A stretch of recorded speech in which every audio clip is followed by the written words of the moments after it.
자, 안녕하십니까. 자, 오늘은 식품위생학 지난 시간 7장에 이어서 제 8장 식품 첨가물 간단하게 이제 핵심 개념 정리를 하고 넘어가겠습니다. 지금 복습 부분이니까는 빨리빨리 체크해 주시면 되겠고요. 자, 페이지 238쪽 펴보십시오. 자, 제 8장 식품 첨가물에 대해서 나와 있는데 여기 보충 설명이 있죠. 요 네모 박스에 있는 거 제 1장, 제 2장 용어 정의, 식품의 정의와 화학적 합성품, 요 정의는 반드시 알고 계셔야 됩니다. 식품이라는 것은 의약품으로 섭취하는 것을 제외한 모든 음식물이죠. 자, 그리고 화학적 합성품 이런 것들 체크하시고, 그 다음에 두 번째 식품 첨가물의 규격과 기준은 바로 식품의약품안전청장이 고시합니다. 요것 또한 반드시 체크해 주십시오. 이렇게 해 주시고, 그 다음에 페이지 239쪽을 보시면은 자, 표가 나와 있죠. 식품 첨가물의 사용 목적별 분류.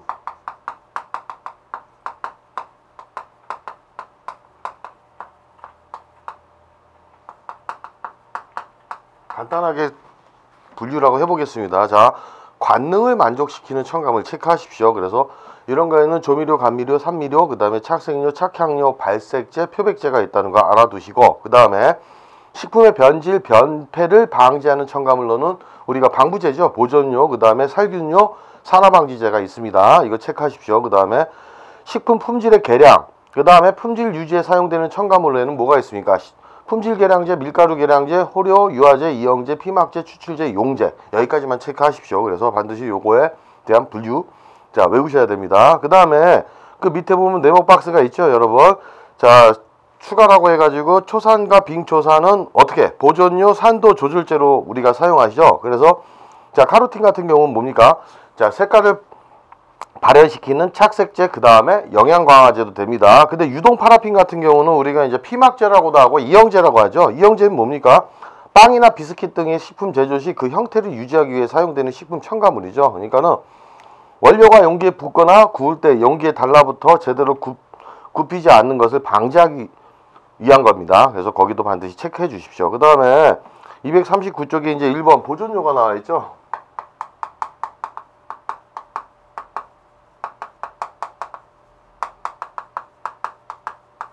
자, 방부제의 정의가 나와 있습니다. 여기 한번 밑줄을 칩시다.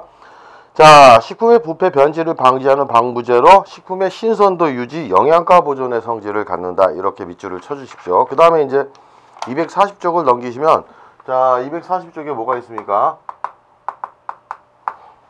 자, 특징이 주어져 있죠. 세 번째 특징이 주어져 있습니다. 이 특징을 반드시 체크하시고 자, 알아두셔야 됩니다, 여러분. 그 중에서 자, 한정된 미생물에 대해서 효과가 있다는 거 요거 봅시다. 그 다음에 기억 체크하시고, 그 다음에 우리가 니은의 산형, 기억, 니은, 디귿, 니을을 다 아셔야 되는데 산형 보존료 해가지고 산성 영역에서는 그 효과를 발휘하고 자, 발휘한다는 얘기죠. 항균 작용은 비해리 분자의 농도에 비례한다. 이런 부분 자, 반드시 알아두셔야 됩니다. 그 다음에 산형 보존료는 중성 용액에서 완전히 해리하지만 산성 용액에서는 보존 효과를 발휘하는 비해리 분자가 증가한다. 그래서 여기다 밑줄 치십시오. 산성 용액에서는 자, 산형 보존료는 산성 용액에서는 보존 효과를 발휘하는 이온화 안 되는 거죠. 비해리 분자가 증가해서 침투성이 좋다는 것. 이거 반드시 체크합시다. 그 다음에 니은도 체크하셔야 되지만 자, 디귿과 니을 있죠, 여러분. 자, 디귿, 니을도 같이 체크합시다.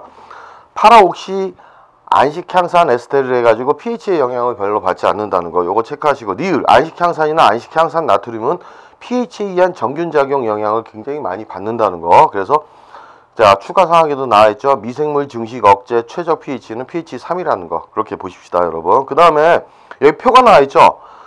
디히드로초산 나트륨 같은 경우 이런 것들은 어떻게 됩니까? 그 디히드로초산 같은 경우는 치즈, 버터류, 마가린에 이제 첨가되는 건데 킬로그램당 0.5g 이하로 첨가됩니다. 소르빈산이나 소르빈산 칼륨 이런 것들도 좀 체크하십시오, 여러분.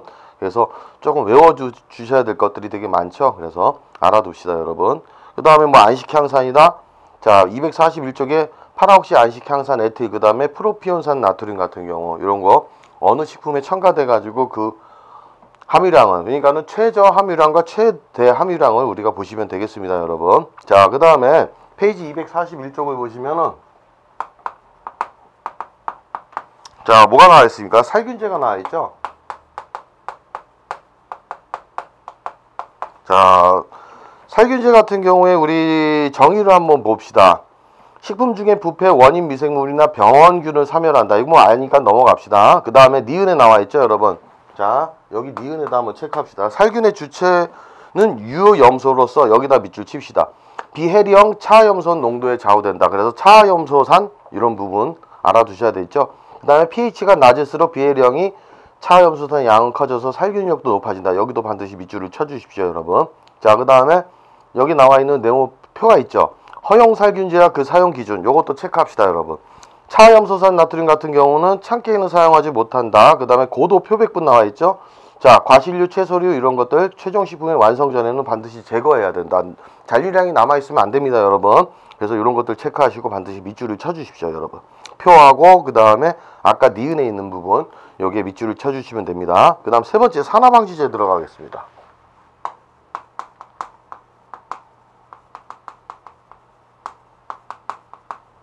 자, 산화방지제 같은 경우에 정의 있죠? 여기 밑줄 칩시다. 유지의 산패로 인한 이치, 이미 방지, 그 다음에 식품의 변색 및 퇴색을 방지하는 데 이용한다. 알아두시고 그 다음에 특징 나와 있죠? 이 특징이 중요하죠, 여러분. 자, 특징은 다 체크합시다, 여러분. 자, 산화방지제의 특징은 우선은 이렇게 봤을 때 종류로서는 지용성과 수용성이 있습니다.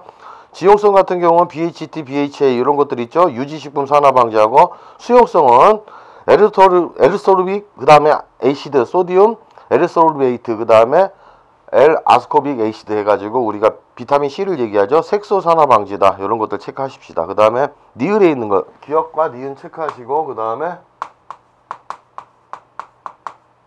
니을이죠. 니을도 체크합시다. 자, 유기산과 병행해서 상승 효과가 있다는 거. 유기산을 첨가했을 때는 이런 산화 방지제에 상승 효과가 있다는 거 반드시 알아둡시다, 여러분. 자, 그 다음에 242쪽을 보시면 종류가 나와 있죠. 이 종류도 체크합시다. 자, 우리가 천연 항산화제로서는 일명 토코페롤, 그 밑줄 칩시다. 고시폴, 그 다음에 아스크로빈산, 그 다음 구연산 이런 것들 밑줄을 치시면 되겠습니다. 그리고 밑에 이제 표가 나와 있는데 산화방지제 명이 있고 사용 기준이 있습니다. 이런 것들을 한번 참조하시고 굳이 다 외우실 게 없다면 그 종류 이런 부분 조금 외워두시는 게 좋습니다. 그 다음에 네 번째 피막제 들어가 보시면은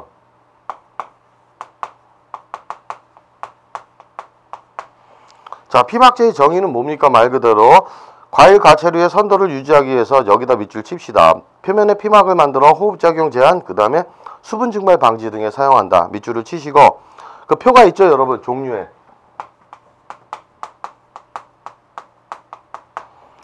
자, 초산비닐 수지 같은 경우 우리가 좀 알아둡시다. 껌, 기초제 및 과실 또는 과채 표피의 피막제 외의 용도로 사용해서는 안 된다. 그 다음에 유동 파라핀 같은 경우는 피막제 플러스 이형제의 역할을 한다는 거. 이형제 이제 설명을 했으니까 보통 빵을 만들거나 비스킷을 만드는 빵 틀, 비스킷 틀을 얘기하죠. 그래서 요 두 개 체크합시다. 그 다음에 자, 페이지 243쪽을 보시면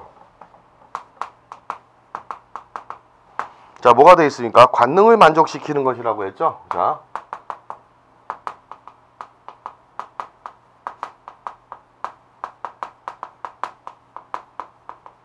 제일 첫 번째 뭐가 나와 있습니까? 착색료가 나와 있죠. 말 그대로 식품의 색깔을 갖다가 이쁘게 발현시키는 것이죠, 여러분. 자, 그랬을 때 여기 뭐라고 되어 있습니까? 정의는 식품의 색이 산화 변색되는 것을 복원시키기 위해 사용한다. 밑줄을 칩시다. 그 다음에 여기 2번에 있는 종류를 보시면은 여러분, 자, 식용타르색소가 나와 있죠.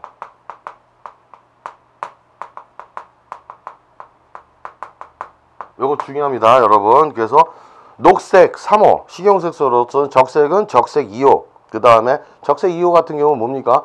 음료나 탄산음료, 과자, 빈과 캔디에는 사용이 불가합니다. 식용색소 제3호, 그 다음에 청색, 뭐 이런 것들을 외워두셔야 됩니다. 그 다음에 밑에 보충 설명 나와 있죠, 여러분. 식용타르색소 함유 금지 식품 같은 경우 굉장히 많죠, 여러분. 일반적으로 들어갈 수 있는 부분들을 쭉 보시면 되고, 그 다음에 니은에 있는 식용타르색소 알루미늄 레이크 해가지고 여기 나와 있는 것 중에서 니은 중에서는 뭐냐면은 바로 B하고 C에다가 우리가 체크를 합시다.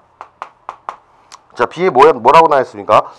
식용타르색소 알루미늄 레이크 같은 경우는 내열성, 내광성이 우수하다는 것. 그 다음에 산알칼리에는 불안정하다. 그래서 산알칼리에는 우리가 색이 변색이 될 수 있죠. 요런 것들 체크하십시다. 그 다음에 자, 디귿이 나와 있고 니을 같은 경우 천연색소들 이런 것들 한번 읽어보시면 되겠습니다. 자, 그 다음에 페이지 244쪽을 보시면 발색제가 나와 있죠.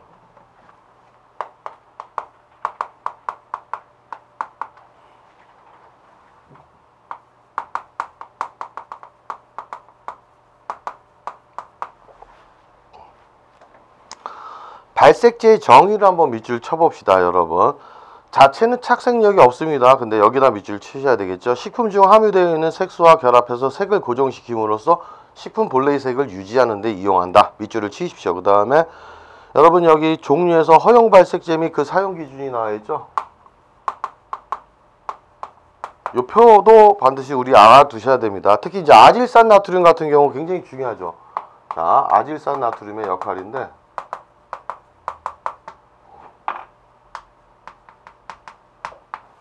자, 뭐라고 되어 있습니까? 식육 가공품, 그 다음에 식용 돈지 및 경육 제품에 들어갈 수 있는 것들, 그 다음에 질산 나트륨, 질산 칼륨 이런 것들 반드시 체크하십시오, 여러분. 자, 그 다음에 세 번째 표백제를 들어가겠습니다.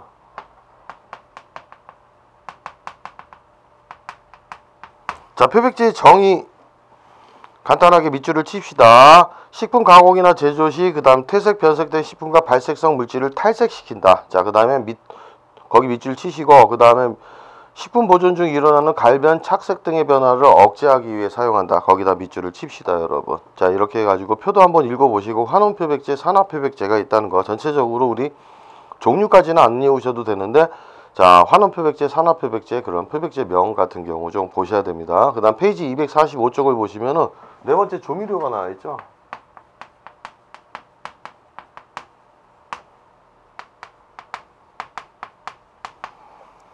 자, 조미료 같은 경우는 우리 두 번째 종류죠. 표에 나와 있는 이 종류를 체크합시다, 여러분. 자, 종류 반드시 체크하시고, 자, 핵산계 조미료가 있죠. 그래서 5-이노신산, 구안일산, 리보뉴클레오타이드 나트륨, 리보뉴클레오타이드 칼슘 이런 거. 그다음 아미노산계 조미료 이 부분은 좀 알아두셔야 됩니다. L글루타민산 나트륨, 그다음에 알라닌, 글리신. 자, 요거 체크하십시오.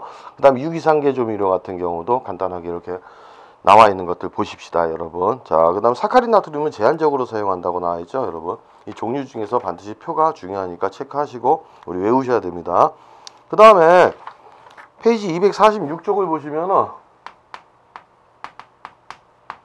자, 표가 나와 있죠. 허용 감미료 및 그 사용 기준 밑에 이제 우리 인공 감미료가 나와 있죠, 여러분. 네모 박스죠. 인공 감미료 중에 뭐가 있습니까? 체크하시고, 아스파탐 있죠. 그다음 사카린 나트륨. 요거 반드시 아셔야 됩니다. 아스파탐 같은 경우는 어떻습니까? 가열 처리를 요하지 않는 식사 대용 공유 가공품, 껌, 분말, 청량음료, 탄산음료, 그다음에 인스턴트 커피 및 식탁용 감미료 외에는 사용해서는 안 된다는 것. 그 다음 사카린 나트륨 같은 경우는 우리가 식빵, 이유식, 설탕, 포도당, 물엿, 벌꿀 및 알사탕 외에는 사용해서는 안 된다. 반드시. 그 다음에 글리실리진산 2,3 나트륨 같은 경우는 된장 및 간장 외의 식품에는 사용하지 못한다. 반드시 체크합시다, 여러분. 이거 중요하니까. 그 다음에 다섯 번째 산미료가 나와있죠. 산미료 같은 경우는 우리가 이렇게 봅시다. 정의에서 기억에다 밑줄을 칩시다.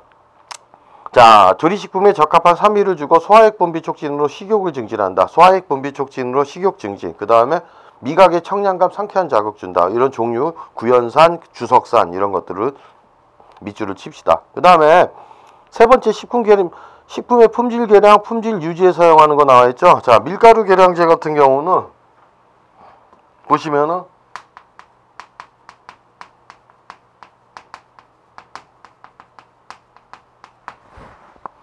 자, 정의는 간단하게 알아둡시다.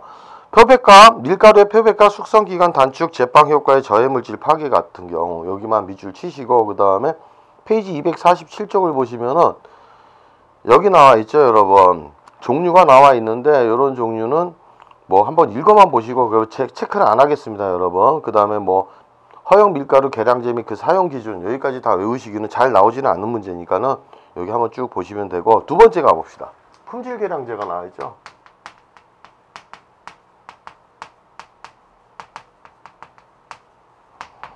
자, 페이지 247쪽입니다, 여러분. 자, 품질 계량제 같은 경우도 정의 있죠. 결착제라고 하죠. 이걸 밑줄 칩시다. 보통 식육이나 연제품의 결착성을 증가시키고 식감을 향상시킨다. 그 다음에 보수성, 팽창성을 증대시킨다. 밑줄을 칩시다, 여러분. 자, 그 다음에 세 번째 호료가 나와있죠. 요 246쪽에서부터 247쪽은 그냥 정의 정도로 우리가 알아두시면 되고, 여기 호료의 정의도 뭐라고 나와있습니까? 결착성을 증가시켜 교질상 미각을 증진시킨다는 것. 요거 밑줄을 칩시다, 여러분. 자, 종류까지는 굳이 다 안 외우셔도 됩니다, 여러분. 그 다음에 페이지 248쪽을 가보겠습니다. 8쪽을 가면 네 번째 유화제가 있죠. 뭐 유화제가 뒤에도 다른 장에도 나와 있지만 보통 유화제를 우리가 계면활성제라고 하죠. 계면활성제의 정의가 뭡니까? 자, 분자 내에 친수성과 소수성기를 다 가지고 있죠. 그래서 서로 섞이지 않은 물질을 섞이게 해주는 거, 그거에서 종류를 간단하게 한번 보시면 되고, 그 다음에 자, 용제, 이형제 있는데 요것들의 정의를 한번 반드시 다 체크하시고 밑줄을 칩시다. 용제와 이형제의 정의 같은 경우 체크합시다, 여러분. 밑줄을 치십시오. 그 다음에 페이지 249쪽을 보시면은 식품의 영양가치 해가지고 강화제가 있죠. 자, 영양가치 해가지고 페이지 249쪽을 보시면은 이렇게 되어 있습니다. 자, 두 번째 종류가 나와 있죠. 영양가치 중에서 그 네모 박스에 있는 바이타민 C 같은 경우, 자, 알아둡시다. 산화방지와 영양강화. 그 다음에 베타카로틴은 착색을 유지시키고 영양을 강화시키죠.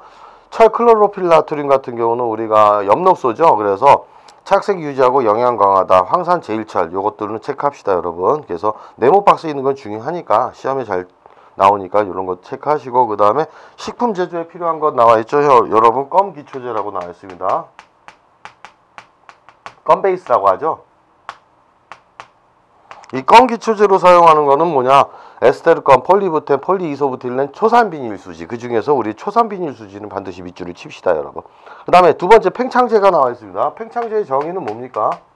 자, 기본적으로 정의는 다 알아두셔야 됩니다. 밑줄을 치시고, 자, 빵이나 카스테라 등의 적당한 형태를 갖추기 위해 부피 팽창에 사용한다. 거기다 밑줄을 칩시다. 부피 팽창. 그 다음에 이제 이때 들어가는 종류로서 명반이라는 게 있죠. 그 다음에 소명반이다. 이렇게 쭉 페이지 250쪽에 있는데 그것들은 뭐 다 안 외우셔도 되겠습니다, 여러분. 그 다음에 세 번째 추출제를 보시면은, 자, 추출제나 소포제나 이런 것들은 그만큼 정의만 밑줄 칩시다. 그래서 자, 추출제의 정의는 유지 등 특정한 성분을 추출하기 위해 사용한다. 소포제 같은 경우는 뭡니까? 식품 제조 과정 중 형성되는 거품 방지. 특히 이제 네 번째 소포제 나와 있죠. 거품 방지다. 그래서 소포제 체크하시고 정의를 우리가 알아둡시다.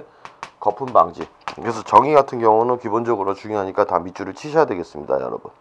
자, 그렇게 보시고 오히려 이제 251쪽에 나와 있죠, 여러분. 자, 세 번째 페이지 251쪽을 보시면은 용도에 따른 분류가 나와 있죠. 요 표가 중요하죠, 여러분. 요거 체크하시고 반드시 알아둡시다. 요거 다른 건 안 외우시더라도 여러분 여기 있는 것들은 반드시 외우셔야 됩니다. 해서 용도에 따른 분류에서 산미료, 그 다음에 소포제, 산화방지제, 착색료, 발색제, 유화제, 밀가루 계량제, 기포제, 피막제, 보존제, 팽창제, 요것들은 반드시 그 정의하고 대표적인 식품 첨가물 외우시는 게 좋죠. 그래서 이게 굉장히 중요합니다. 그 밑에도 나와 있는 것처럼. 그러니까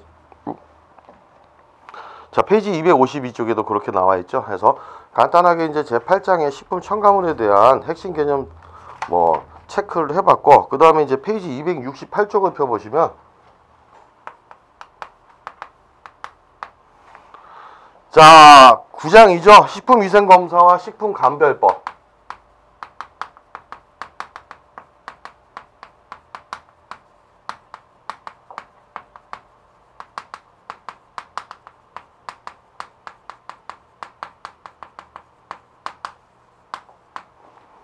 자, 여기를 한번 봅시다, 여러분.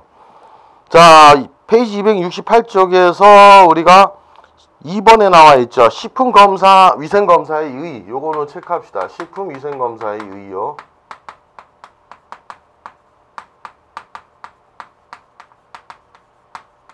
뭐 기본적으로 우리가 음식물 유해 방지와 식품 안전성을 확보한다는 거, 그 다음에 병원성 물질, 감염 경로, 오염 경로 등을 추측한다는 거, 식품 위생에 관한 지도를 실시한다. 그 다음에 니을에도 마찬가지로 위생 상태 파악과 지도를 한다. 자, 그렇게 알아두시고, 자, 두 번째 식품의 변질 나와 있죠.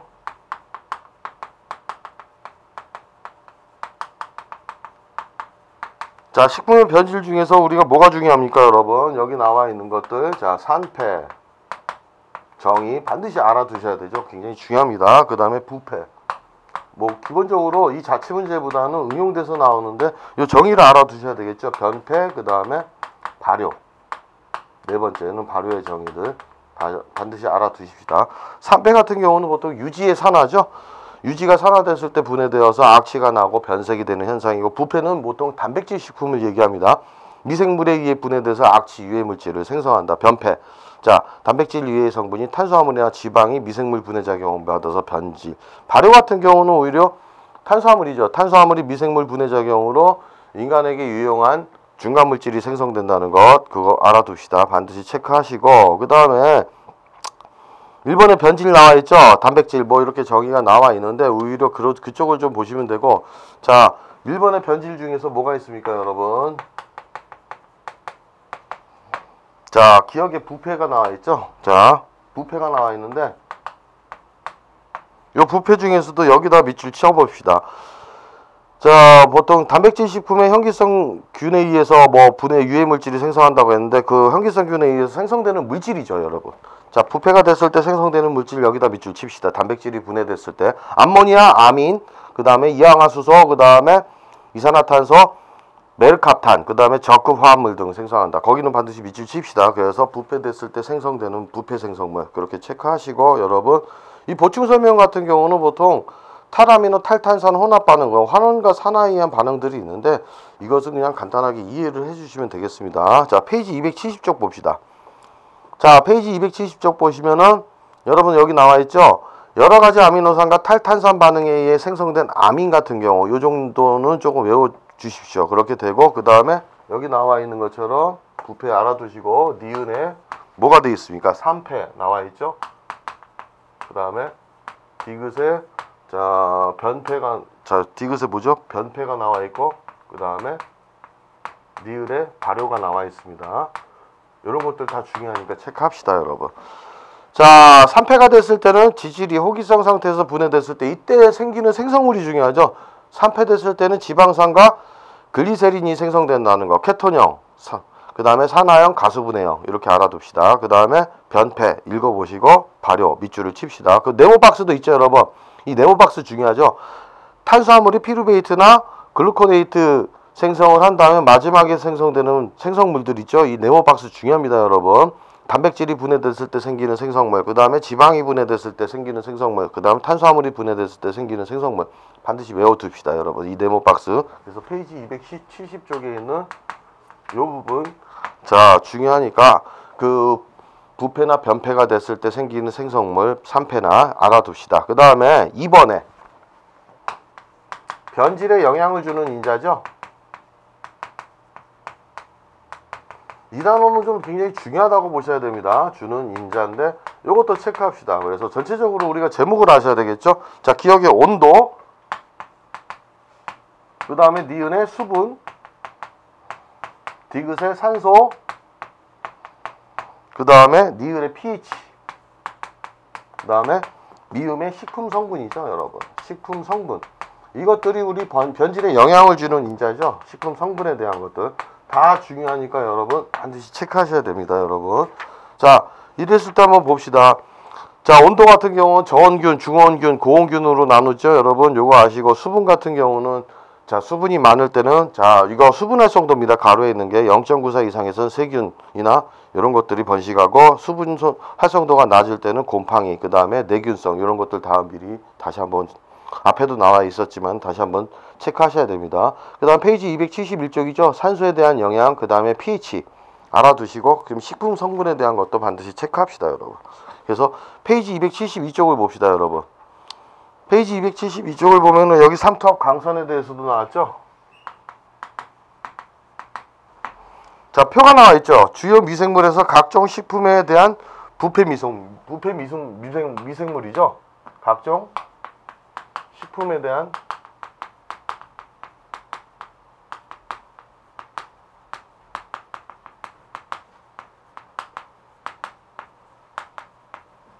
부패 미생물 보시면은 요런 것들 중에서도 우리가 자 토마토, 딸기, 감귤, 사과에 있는 거 체크하십시오 여러분. 보통 곰팡이죠. 주로 곰팡이에 의해서. 육류 같은 경우도 체크하십시오 여러분.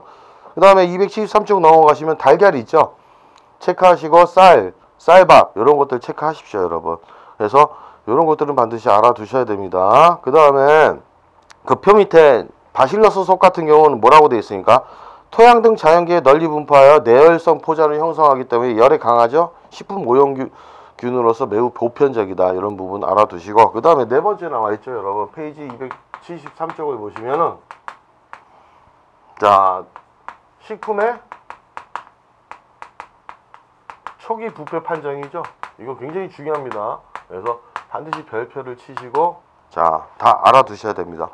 자 관능 검사 냄새의 발생 같은 경우 자 아미노산의 냄새, 아민 냄새, 산패한 냄새, 알코올 냄새, 색깔의 변화, 그 다음에 조직의 변화 이런 것들 다 알아두셔야 됩니다. 그 다음에 이상한 맛이나 불쾌한 맛등이 난다. 비육 같은 경우 굉장히 중요하죠. 일반 세균수로는 우리가 초기 부패 판정은 자 그람당 얼마 10의 7승에서 10의 8승 마리가 있어야 됩니다. 그 다음에 휘발성 염기질소 같은 경우 그 다음에 이 네모 박스에 나와 있죠 여러분.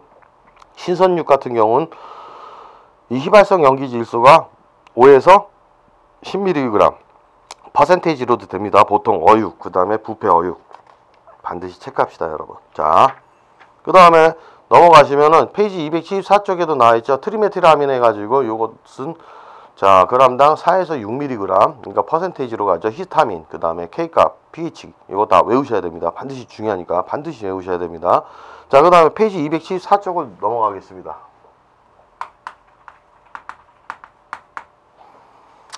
자 생물학적 검사가 나와 있죠. 검체 운반과 검체 보관 방법 요것들 체크합시다. 그래서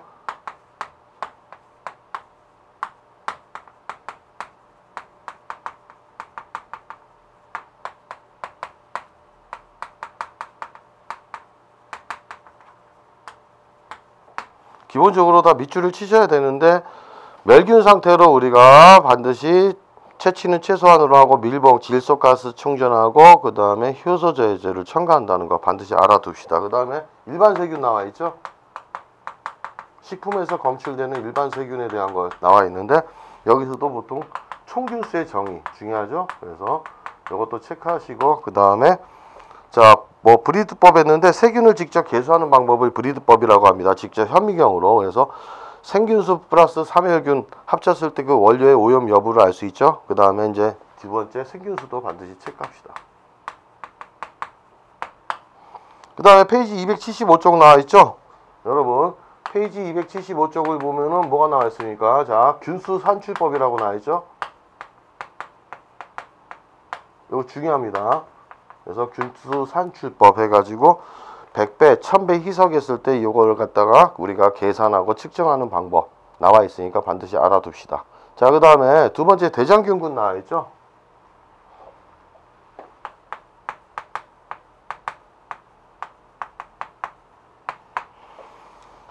대장균군을 보시면은 우리가 기억에 나와 있는 추정시험 그 다음에 반드시 니은에 나와 있는 순서입니다. 대장균 검사하는 거 확정시험이죠. 그 다음에 우리가 그 뒤로 넘어가시면 뭐가 나와 있으니까 우리가 정량시험 완전시험이라고 나와 있죠. 이렇게 완전시험 요것들 정의 다 알아두셔야 되죠. 이런 것들을 우리가 뭐라고 합니까? 정성시험이라고 합니다. 그래서 정성시험 방법인데 반드시 이런 것들이 있다. 추정시험, 확정시험, 그 다음에 자 완전시험 해가지고 보통 추정시험 같은 경우는 우리가 LB배지에서 호기성 배양에 사용하는 기본 고체 배지죠. 그래서 가스 생성 여부를 판정한다. 밑줄을 반드시 칩시다. 그래서 뭐 십진법으로 희석해서 우리가 이런 걸 하죠. 확정시험 같은 경우는 뭡니까? 자 A에 나와 있는 밑줄 칩시다. BGLB 배지, EMB 배지, BGLB 배지 같은 경우는 가스 발생 여부 확인하죠. EMB 배지는 배양하고 엔도 배지 같은 경우는 장내 세균의 비선택 분리 배지 유당 분해성 감별해서 그러니까 보통 우리가 대장균 같은 경우는 젖당이나 유당을 갖다가 분해하니까 그 유당 분해균의 집락은 뭐 색깔이 뜨죠. 적색. 그래서 그런 걸로 우리가 이제 확인할 수 있습니다. 치약을 갖다가 넣어가지고 그래서 확정시험 이런 것들 반드시 알아두시고 완전시험도 우리가 보셔야 됩니다. 그 다음 두 번째 정량시험 나와 있죠. 자 페이지 276쪽을 보시면은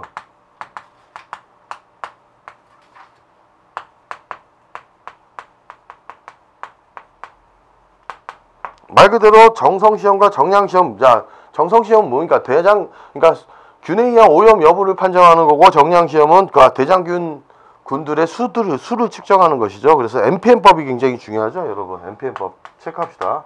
MPN법이다 해가지고 요거 중요하니까 반드시 알아두시고, 그 다음에 뭐 멤브레인 필터 메서드법 해가지고 MF법도 있는데 니은도 체크하십시오, 여러분. 자, 나머지는 넘어가겠습니다. 세 번째, 장구균 나와 있죠. 보통 장구균은 분변 오염 지표가 됩니다. 체크해 주시고, 그 다음에 니은의 치료의 접종법과 MPN 산출은 대장균과 같다. 여기 한번 밑줄을 치시면 되겠습니다. 자, 페이지 277쪽 보겠습니다. 자, 세균적 식중독균 있죠?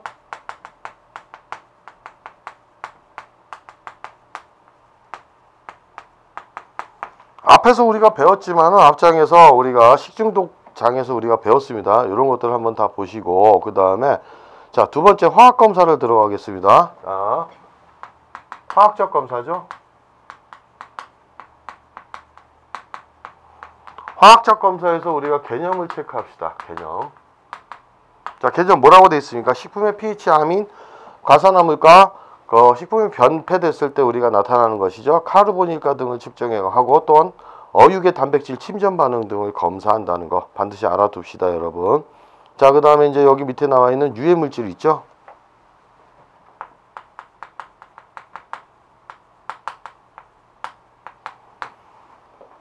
자, 정성시험과 정량시험이 나와 있습니다. 여러분, 정량시험 같은 경우 한번 체크하시고 알아둡시다. 정량시험에는 비색법이 있고 이런 것들 해가지고 알아두시고, 그 다음에 포름알데히드도 나와 있죠. 정성시험과 정량시험 이런 것들, 아세틸 아세토법 이 종류는 우리가 외우셔야 됩니다. 그 다음에 페이지 278쪽을 봅시다.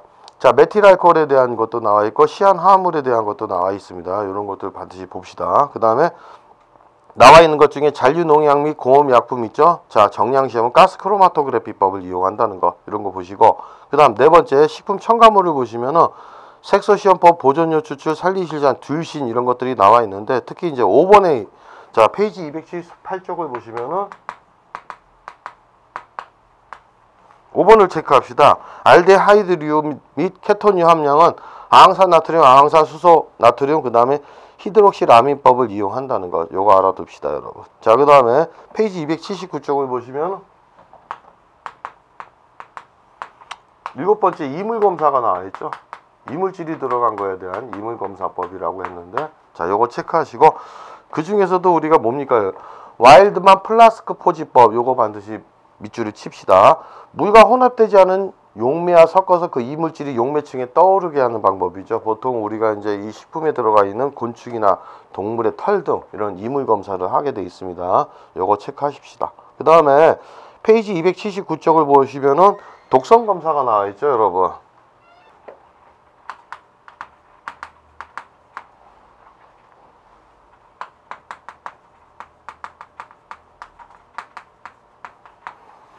그 중에서 우리가 급성 독성 시험이 있습니다. 요거 중요하죠.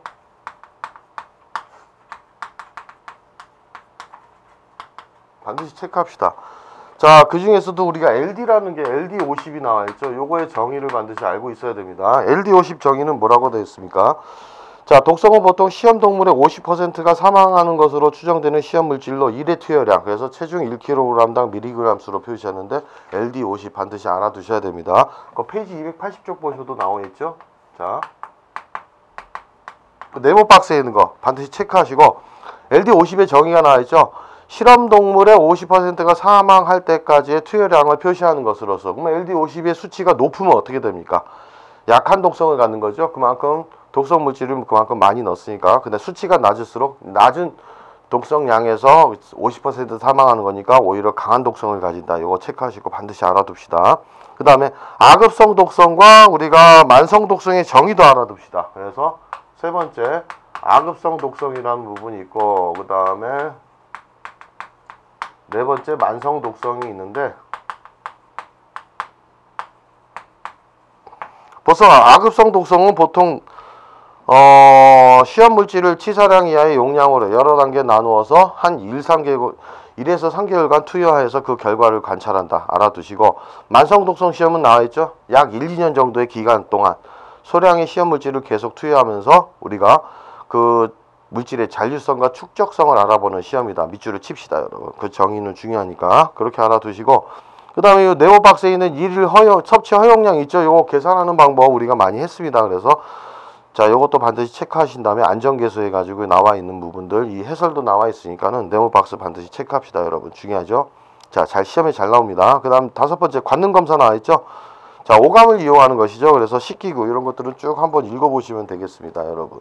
그 다음에 281쪽을 봅시다. 자, 페이지 281쪽을 보시면 세 번째 식품의 신선도 검사가 나와 있죠.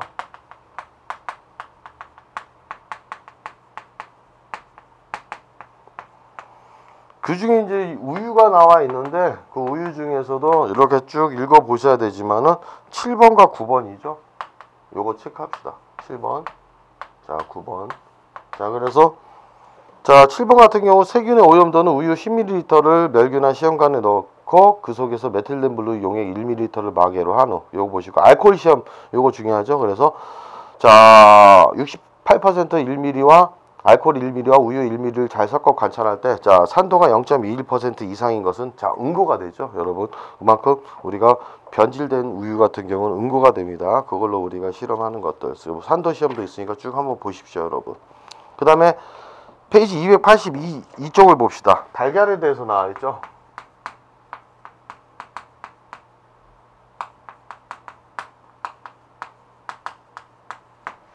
자, 달걀에 대해서도 보시면은 그 7번이 있습니다.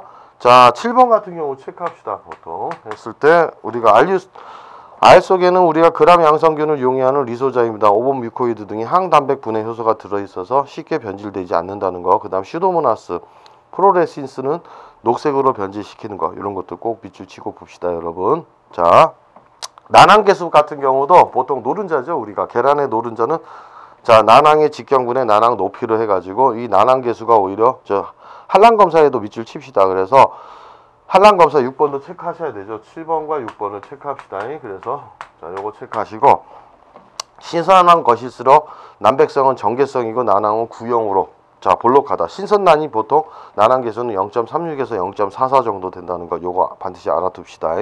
자, 그 다음 페이지 283쪽을 보시면 어육에 대해서 나와 있죠.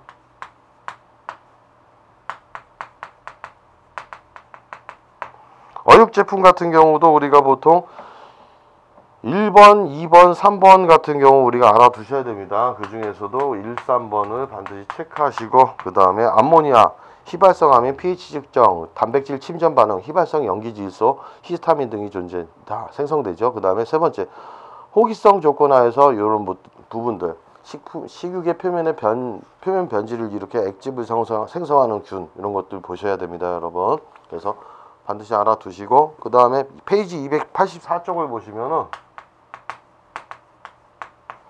자, 보충 설명 나와 있죠. 네모박스 신선 어류의 분류 방법 중요하죠. 자,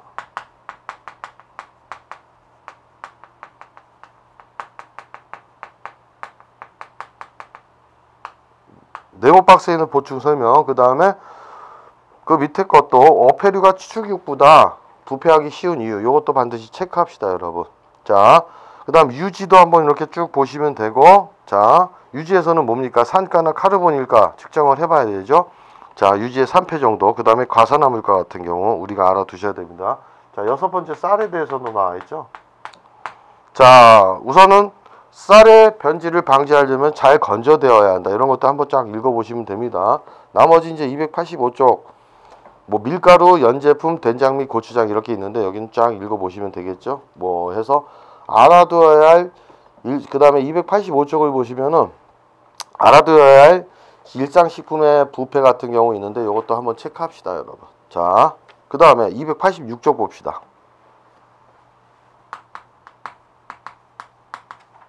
여기 나와 있는 식품의 식품별 주요 변폐 미생물이죠, 여러분.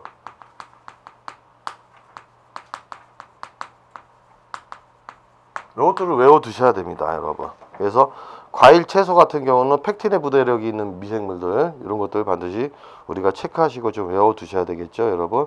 그 다음에 287쪽 쭉 한번 보시면 됩니다. 그 다음에 287쪽을 쭉 보시면은 뭐 탈수건조법, 냉장 냉동법, 가열 살균, 전체적으로 제목은 아셔야 되죠. 식품의 보존, 변질 방지, 자외선 조사, 방사선 조사, 절임 같은 경우 보통 염장이죠. 소금에 우리가 절이는 거 10% 소금에 요것도 체크합시다. 그래서 알아두시고 그 다음에 288쪽을 보시면 당장이 나와 있죠.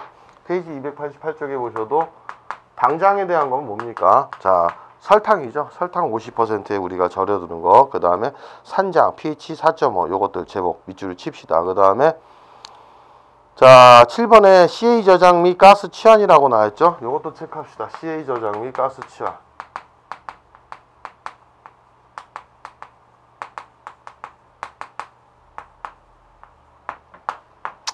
사용기체 같은 경우는 우리가 산소나 이산화탄소, 질소, 호흡 작용을 억제하거나 탄산가스 농도를 증가시키는 것이죠. 그래서 반드시 여기 한 가지 기체만을 사용하는 것보다는 혼합 기체를 일정 비율로 함께 사용하는 것이 효과적이라는 거 알아두시고 8번에 훈연법 나와 있죠, 여러분.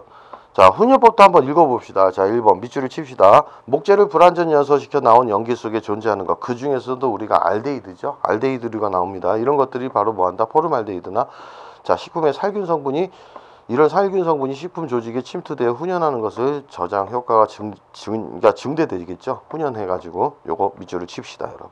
나머지는 쭉 이렇게 한번 보시면 되고 그다지 이제 체크 안 한 것들은 잘 나오지 않는 문제니까 그렇게 보시면 되겠습니다, 여러분. 자, 그 다음에 페이지 306쪽을 보시면은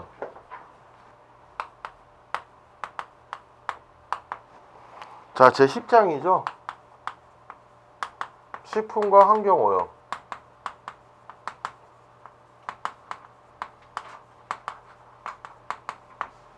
우리 이 10장 부분은 우리가 개념 정리할 때도 굉장히 자세히 했기 때문에 그냥 간단하게 우리 중요한 거 체크만 하고 넘어가겠습니다. 306쪽에서 우리가 유기성 폐수와 자, 306쪽 보시면 1번에 유기성 폐수와 무기성 폐수의 정의는 알아둡시다. 유기성 폐수와 무기성 폐수 해가지고 보통 유기성 폐수는 미생물이 분해할 수 있는 먹이가 존재하죠. 그래서 무기성 폐수 요거의 정의는 알아두셔야 되니까 체크를 하시고 밑줄을 칩시다, 여러분. 그 다음에 306쪽에 보면 오염 지표가 나와 있죠. 오염 지표.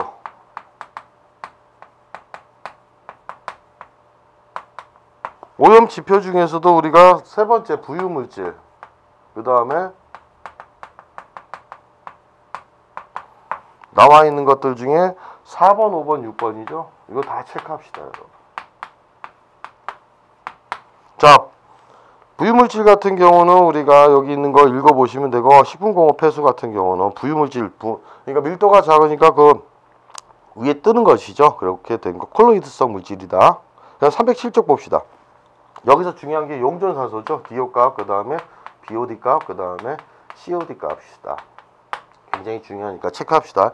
보통 용존산소는 물속에 녹아있는 산소 질량이죠. 그래서 DO가 클수록 깨끗한 물, 그럼 DO가 낮으면 오염된 물입니다. 생물학적 산소 요구량 우리가 배웠죠? 야, 오히려 생물학적 산소 요구량은 어떻게 됩니까? BOD가 높을수록 오염된 물이고 BOD가 낮을수록 자, 깨끗한 물이라고 하죠. 그래서 생활환경 보존을 위한 BOD는 10ppm 이하 생활하수는 보통 BOD가 200에서 300ppm이다. 다음 화학적 산소 요구량 COD도 반드시 체크합시다. 정의는 알아두셔야 됩니다. 그 다음에 307쪽을 보면은 여러분 공장 폐수에 의한 것 식물의 오염 나와 있는데 여기 한번 읽어보시면 되고 그 다음에 먹는 물의 수질 기준 나와 있죠. 자, 네 번째는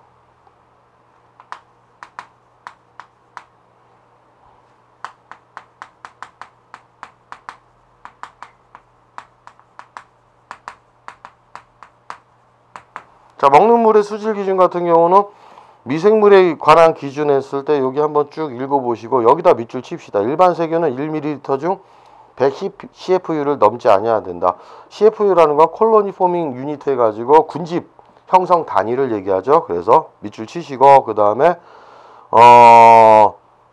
저온 밑에 나와 있죠. 저온 일반 세균은 1000 CFU ml, 중온 일반 세균은 20 CFU ml per ml. 이거 밑줄 칩시다. 그 다음 니은의 총 대장균군은 100ml 라는 것 거기에다 밑줄 칩시다, 여러분. 그 다음에 페이지 308쪽을 넘어가겠습니다. 자, 디귿에 나와 있죠, 여러분. 대장균군은 100ml에서 검출되지 아니할 것. 그 다음에 니을에 있는 분원성 연쇄상구균, 녹농균, 살몰레나 및 시글라는 250ml에서 검출되지 않아야 된다. 거기 반드시 밑줄을 칩시다. 페이지 308쪽에. 그 다음에 자, 건강상 유해 영양 무기물질에 관한 것도 있죠. 그 다음 납, 기억, 니은, 디귿, 니을, 미음, 납, 불소, 비소, 셀레늄, 순 같은 경우 체크합시다. 그 다음에 스트론튬 같은 경우도 여기 나와 있죠. 자, 이렇게 해서 쭉 보시면 되고, 여기는 전체적으로 다 외우지는 마시고, 여러분 3번에서 보시면은 건강상 유해 영양 물질, 페이지 308쪽입니다. 자, 건강상 유해 영양 유기 물질에 관한 기준에서 페놀 같은 경우도 한번 체크하십시오. 그 다음 페이지 309쪽을 보시면은 치읓과 키역 있죠. 벤젠 같은 경우 톨렌 알아두시고, 네 번째 봅시다. 309쪽에 네 번째를 보시면은 여기 나와 있는 자, 잔류염소죠. 여기 중요하죠, 여러분. 잔류염소량은 어떻습니까? 리터당 3mg을 넘지 않아야 된다. 반드시 알아둡시다. 그거는 시험에 잘 나왔으니까는. 그래서 쭉 읽어보시면 되고, 페이지 310쪽을 봅시다. 뭐 색도 같은 경우도 나와있죠. 미음에 페이지 310쪽을 보면은 뭐 색도는 5도를 넘지 않아야 된다는 것들, 이런 것들 보시고, 그 다음에 쭉 내려가시면 되겠습니다. 여러분 상수도 정수 방법에는 여과법, 소독법 이런 것들이 있다는 것 보시고, 그 다음에 하수 처리 방법, 활성온이법이다. 생물학적 처리죠. 그래서 활성온이, 살수여상법, 산화지법 이런 것들은 이제 호기성 미생물에 의한 거고, 부패조 같은 경우 현기성 미생물에 의한 우리가 하수 처리 방법이라고 볼 수 있습니다. 그 다음에 페이지 311쪽에서도 마찬가지로 앞에서 배웠으니까 여러분 다시 한 번만 체크합시다. 화학성분에 따른 농약의 분류 및 증상, 유기염소제 농약과 유기인제 농약 반드시 체크하시고 다시 외우셔야 됩니다. 그거 체크합시다, 여러분.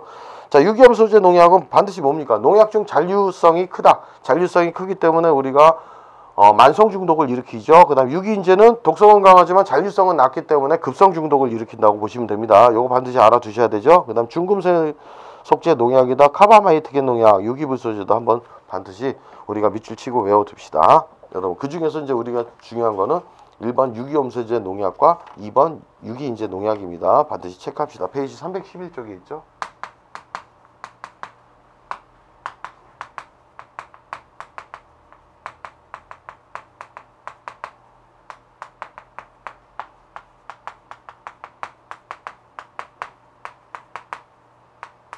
시험에 자주 출제되니까 이 특징들 각 알아두셔야 됩니다, 여러분. 자, 그 다음 페이지 312쪽을 넘어가겠습니다. 페이지 312쪽을 보시면은 방사능에 대해서 나와 있죠. 자, 1번. 자, 체크합시다. 방사능의 특징과 위험성. 그 다음에 2번. 그냥 알아두십시다. 방사능의 인체에 미치는 영향들 이런 것들 보시고, 그 다음에 페이지 313쪽에 나와 있죠. 이게 중요하죠, 여러분. 바로 표적, 여러분. 주요 방사성 핵점과 그 표적 조직.